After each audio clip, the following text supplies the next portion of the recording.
Good day guys, and welcome back to another episode of our Kart class video tutorial series. Today we're going to be discussing how to read your tyres to make sure you're making the best possible decisions on the racing track. I'm your host, 18-time Australian champion David Serra.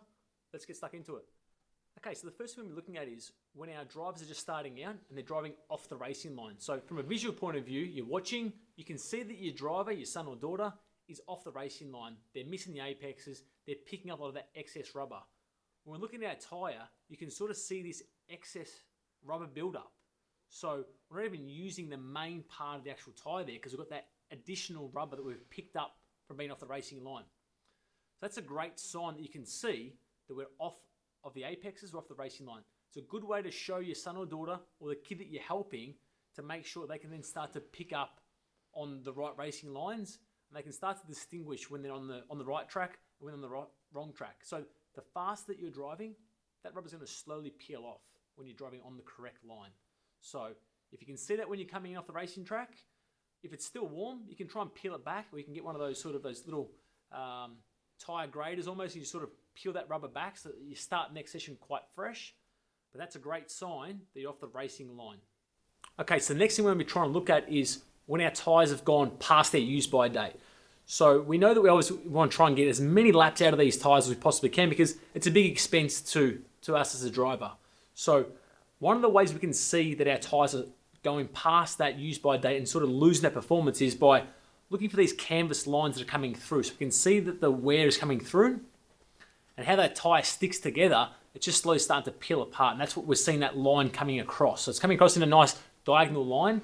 As soon as you can see those lines starting to appear, in other parts of the tyre, you can't see that. But if we look our way back, we can see that lines coming through. At that stage, the tyres can provide absolutely no grip. Very, very soft as well. You can sort of feel it as well. When you get into a brand new tyre, it's a lot stiffer, it's a lot harder, it's a lot more rubber buildup. Obviously, as tyres are wearing down, it's getting a lot thinner.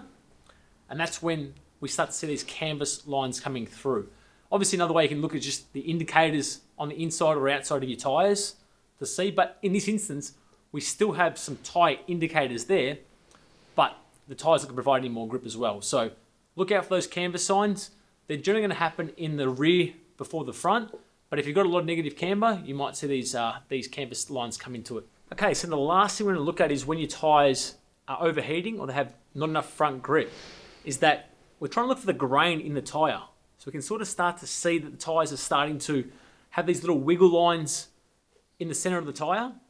That can be caused for a number of different reasons. One of them is that you're too high on the tyre pressure, and as you're driving and slowing down the corners, the tyres are slowly starting to peel apart. That's that rubber that's just starting to sort of, doesn't have the same grip and the traction that you have when you've got a brand new tyre. It could also be that you have too much all-round grip. So again, you're turning the steering wheel, and as it's pushing, the rear is pushing the front, that again just pushes the tyre, which is creating that grain in the tyre. So again, it's a couple of different options when you're trying to read your tyres as to what it could be. But one of the first things I try and do is try and lower the pressure, try and release some of that heat, and that can actually create a nice, smoother feel in the tyres. These sort of lines are going to be noticed a lot more on the softer compound tyres rather than the harder compound tyres. Sometimes your hard compound tyres, you can't naturally get a good read of the tyre. But in a soft compound tyre, you can generally see what you're looking for quite easily. Okay, so that's it for today's episode of our Kart Class video tutorial series on how to read your tyres. Obviously got one that's going to be overheating, with not enough front grip, and when your driver's going offline. That's quite easy to see as well. If you enjoyed today's episode, please click and subscribe to our YouTube video. If you've got any more kart question needs, visit kartclass.com.au. Look forward to helping you out.